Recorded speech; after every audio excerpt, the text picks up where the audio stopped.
Halo semuanya. Jadi di sini saya akan menjelaskan tentang satuan internasional. Tapi sebelum saya menjelaskan satuan internasional, izinkan saya memperkenalkan diri. Perkenalkan, nama saya Raja Rinu Simamora dengan nomor NPM 233161036. Jadi di sini sebelum saya menjelaskan, saya ingin bertanya, apakah kalian sudah mengerti apa itu satuan internasional? Mungkin yang belum paham satuan internasional, mungkin saya akan jelaskan. Jadi di sini saya bermula dengan sejarah singkat satuan internasional. Awal mula, satuan internasional memiliki akar sejarah yang panjang, tetapi perkembangannya secara signifikan dimulai pada abad ke-18 dan ke-19. Pada masa ini, banyak negara memiliki sistem pengukuran yang berbeda-beda, menyebabkan kesulitan dalam perdagangan dan ilmu pengetahuan. Konferensi Metrik 1875. Konferensi metrik internasional pertama diadakan pada tahun 1875, yaitu di Paris. Pada konferensi ini, sistem metrik diperkenalkan dan diadopsi oleh sejumlah negara sebagai sistem standar. Ini membentuk dasar bagi pengembangan satuan internasional. Boreal International Desk Point and Measures atau BIPM. Pada tahun 1875, Boreal International Desk Points and Measures atau BIPM didirikan di Sèvres, Prancis untuk mengawasi implementasi dan pemeliharaan sistem metrik internasional. BIPM bertanggung jawab atas definisi dan pemeliharaan standar internasional untuk satuan-satuan dasar. Sistem Satuan Internasional (SI). Pada tahun 1960, Sistem Satuan Internasional atau SI diperkenalkan sebagai evolusi dari sistem metrik. SI mencakup satu satuan dasar seperti meter, kilogram, detik, ampere, kelvin, mol, dan kandel. Setiap satuan ini memiliki definisi yang terkait dengan konstanta fisika fundamental. Oke, revisi SI 2019. Jadi di sini SI pun bisa direvisi ya. Pada tahun 2019 terdapat revisi penting terhadap SI yang dilakukan dengan mengaitkan definisi satuan dasar dengan konstanta fisika universal seperti konstanta Planck, untuk kilogram dan detik. Tujuannya adalah untuk membuat satuan-satuan tersebut lebih stabil dan konsisten. Begitu. Penerapan global. Sejak diperkenalkan SI, telah menjadi sistem standar yang diakui secara global. Sebagian besar negara di dunia telah mengadopsi satuan internasional untuk keperluan ilmiah, teknis, dan perdagangan, memberikan dasar yang seragam untuk komunikasi dan kerjasama internasional. Nah, kira-kira begitu sejarah singkatnya. Kemudian kita lanjut ke pengertian satuan internasional. Satuan internasional merujuk pada sistem satuan yang digunakan secara luas di seluruh dunia untuk mengukur berbagai besaran fisika. Sistem ini dikenal sebagai Sistem Internasional Satuan atau SI, Sistem Internasional des Unités. Tujuan utama dari SI adalah menyediakan standar yang konsisten dan universal untuk pengukuran, memastikan bahwa komunikasi ilmiah dan teknis dapat dilakukan dengan jelas dan efisien di seluruh dunia.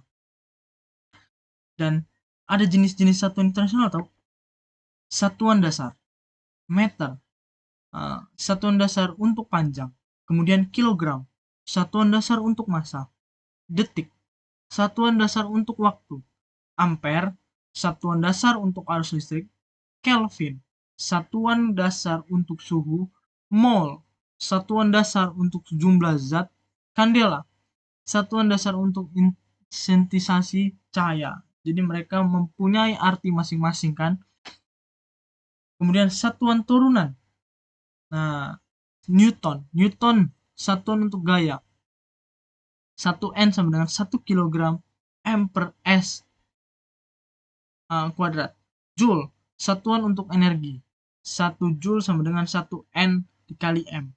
Watt, satuan untuk daya. 1 watt sama dengan 1 joule per second. Hertz, satuan untuk frekuensi. 1 Hertz sama dengan 1/second. Kemudian ada satuan tambahan, radian, rad, satuan untuk pengukuran sudut, setradian, satuan untuk pengukuran sudut ruang, liter, satuan untuk volume, Pascal, satuan untuk tekanan. Peran satuan internasional bagi ilmu pengetahuan. Konsistensi dan keseragaman. Satuan internasional memberikan dasar konsisten dan keseragaman untuk pengukuran di bidang ilmu pengetahuan ini, memastikan bahwa hasil eksperimen dan pengukuran dapat diinterpretasikan dan dibandingkan dengan jelas di seluruh dunia. Komunikasi ilmiah. Satuan internasional memungkinkan para ilmuwan dari berbagai negara untuk berkomunikasi secara efektif tanpa kebingungan atau kesalahpahaman terkait satuan pengukuran. Komunikasi ilmiah yang efektif sangat penting dalam pertukaran informasi dan kerja sama lintas batas. Kemudian yang ketiga, keterbukaan penelitian. Dengan menggunakan satuan internasional, hasil penelitian menjadi lebih terbuka dan dapat diakses oleh ilmuwan di seluruh dunia. Hal ini mendukung pengembangan pengetahuan dan kemajuan ilmiah secara global. Kemudian yang terakhir, interdisciplinary.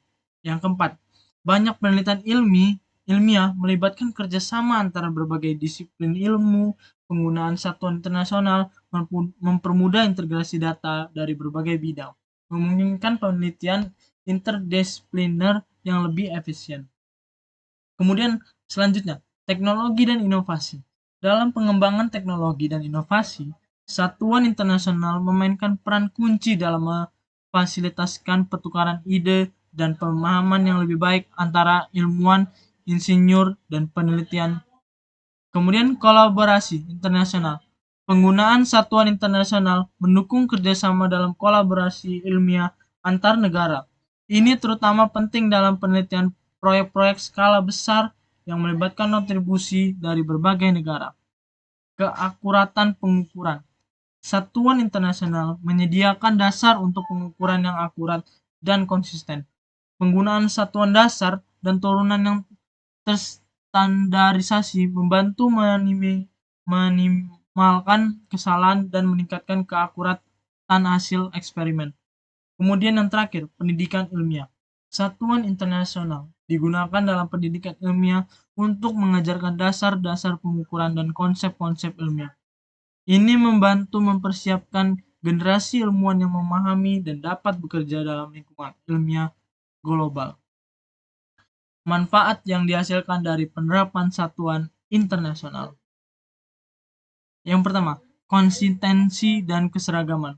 Satuan internasional menyediakan sistem standar yang konsisten. Untuk pengukuran ini memastikan bahwa hasil pengukuran dan data ilmiah dapat diinterpretasikan dengan jelas di seluruh dunia, meningkatkan konsistensi dan keseragaman Kemudian komunikasi yang jelas. Penerapan satuan internasional meningkatkan komunikasi ilmiah dan teknis di antara ilmuwan, penelitian, dan profesional di bagian negara. Satuan yang sama memastikan bahwa informasi dapat ditransmisikan dan dipahami tanpa ambiguitas. Kemudian kolaborasi internasional. Penggunaan satuan internasional mendukung kolaborasi ilmiah internasional.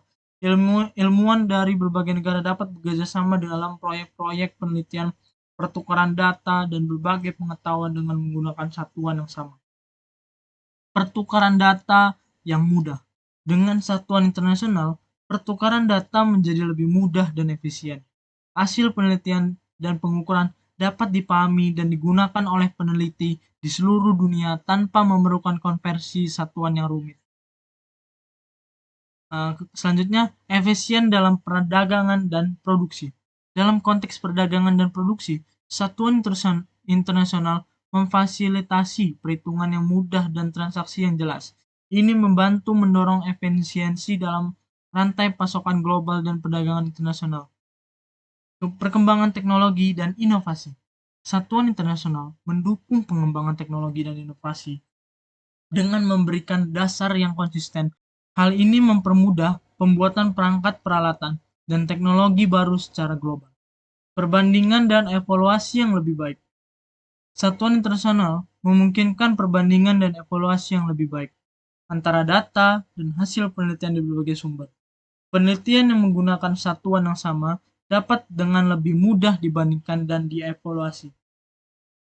Kemudian keterbukaan penelitian ilmiah.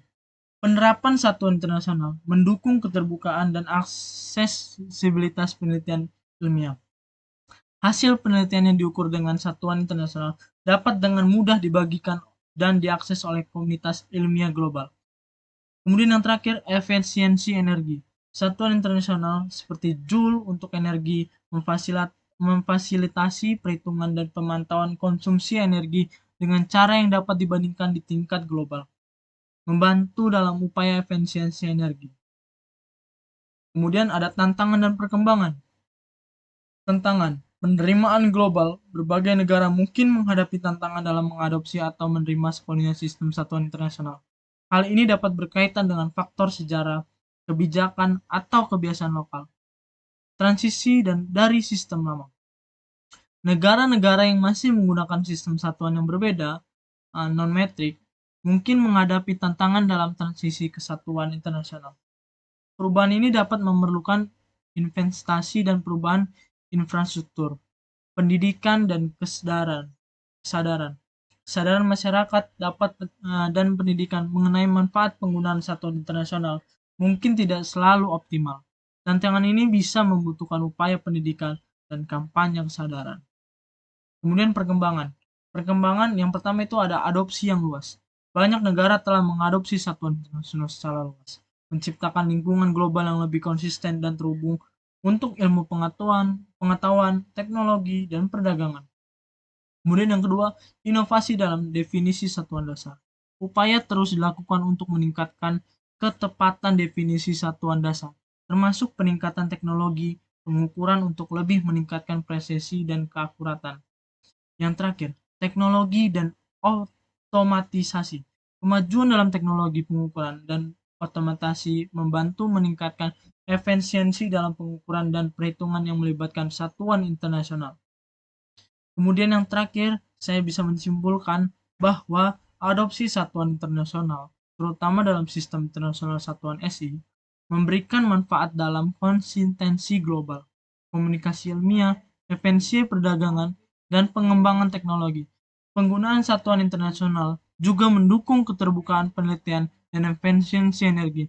Meskipun menghadapi tantangan seperti transisi dan kesadaran masyarakat, manfaat yang dihasilkan bersifat global dan menyokong perkembangan multidisiplin di tingkat internasional. MKS dan CGS dalam fisika, konsep dan aplikasi. Pengenalan MKS dan CGS. Dalam fisika MKS, meter, kilogram sampai detik, dan CGS centimeter, gram detik, sentimeter sampai gram sampai dengan detik adalah sistem satuan yang digunakan untuk mengukur besaran fisika. Sistem MKS lebih umum digunakan dalam ilmu fisika modern, sementara sistem CGS umumnya digunakan dalam kajian teoritis. Konsep dasar MKS. Sistem MKS didasarkan pada 3 satuan dasar, yaitu meter untuk panjang, kilogram untuk massa, dan detik untuk waktu.